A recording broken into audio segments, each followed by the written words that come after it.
आप सभी का एक बार फिर से स्वागत है हमारे चैनल भक्ति ज्ञान में। आज सुनेंगे तीसरी देवी यानी माता चंद्रघंटा की कथा।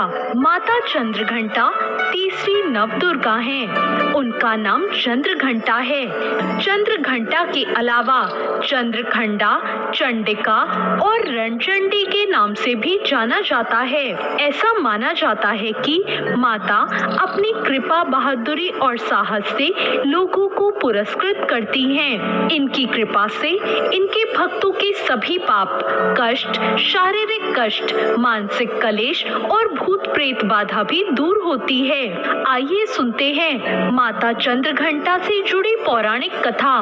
प्राचीन काल में देवताओं और असुरों के बीच काफी लंबे समय तक युद्ध हुआ।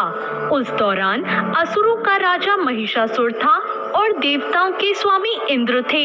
युद्ध में असुरों की जीत हुई और महिषासुर ने देवलोक पर विजय प्राप्त करके भगवान इंद्र का सिंहासन हासिल कर लिया। महिषासुर ने इंद्र, सूर्य, चंद्रमा और वायु समेत सभी देवताओं से उनके अधिकार भी छीन लिए। स्वर्ग से निकाले जाने के बाद सभी देवतागण इस समस्या से निकलने के लिए त्रिदेव ब्रह्मा, विष्णु और महेश के पास गए। वहां जाकर सभी देवताओं ने असुरों के किए गए अत्याचार और उनसे छीने गए सभी अधिकारों के बारे में भगवान को बताया।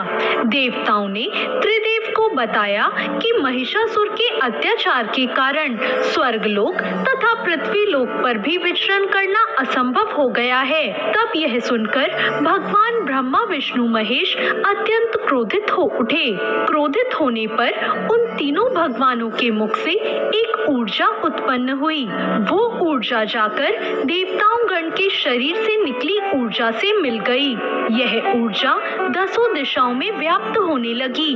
तभी वहां एक कन्या उत्पन्न हुई।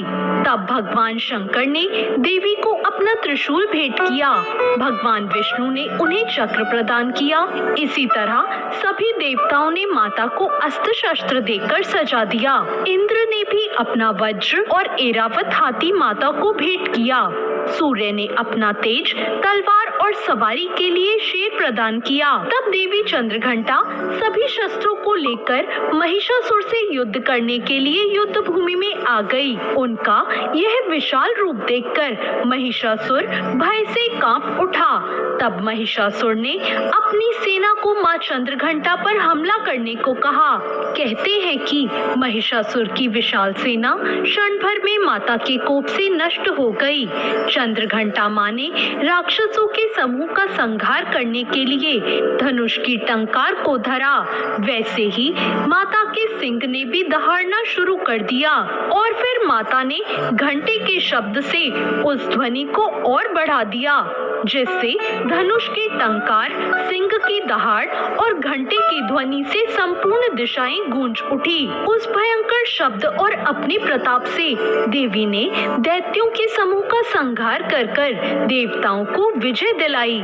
इस तरह मां चंद्रघंटा ने असुरों का वध किया और देवताओं को अभय दान देते हुए अंतर्ध्यान हो गई। नवरात्रि के तीसरे दिन माता दुर्गा के चंद्रघंटा स्वरूप की विधि विधान से पूजा करें और इस मंत्र ओम देवी चंद्रघंटाय नमः का जाप करें। इसके बाद मां चंद्रघंटा को सिंदूर, अक्षत, गंध, धूप, पुष्प आदि अर्पित करें।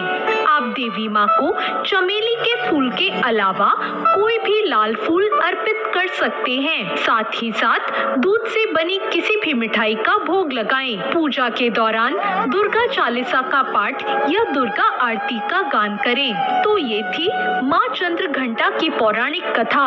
आपको ये कथा कैसी लगी कमेंट करके जरूर बताएं और साथ ही मेरे चैनल भक्ति ज्ञान को सब्सक्राइब करना ना भूलें। धन्यवाद।